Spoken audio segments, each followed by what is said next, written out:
Mi u Don Quijotu pripremamo novi projekt jer statistika o nasilju među mladima je dosta grozna. Gotovo 30% osnovnoškolaca je doživjelo fizičko nasilje, 40% verbalno vrijeđanje, gotovo polovica učenika se suočava s ogovaranjem i isključivanjem.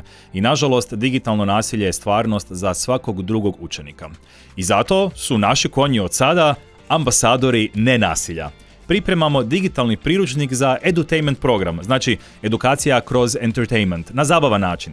Radionice za 130 mladih, gdje će biti uključeno 35 mladih s teškoćama u razvoju i 20 mladih s ruralnog i potresom pogođenog područja Sisačko-moslavačke županije.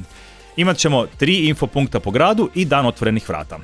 Tako u sljedećih 2 godine želimo smanjiti nasilje među mladima, pomoći u razvijanju emocionalne inteligencije i empatije, potaknuti nenasilno rješavanje sukoba i timski rad, te povećati uključivanje mladih s teškoćama u razvoju u našoj zajednici. Projekt sufinancira Ministarstvo znanosti, obrazovanja i mladih s gotovo 33.000 eura, a ukupna vrijednost ovog projekta je oko 46.000. Partneri na projektu su Udruga KAS iz Siska i Centar za odgoj i obrazovanje Slava Raška iz Zagreba.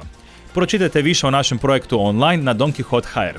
Hvala vam što nas podržavate sve ove godine i vidimo se uskoro na jednom od naših evenata.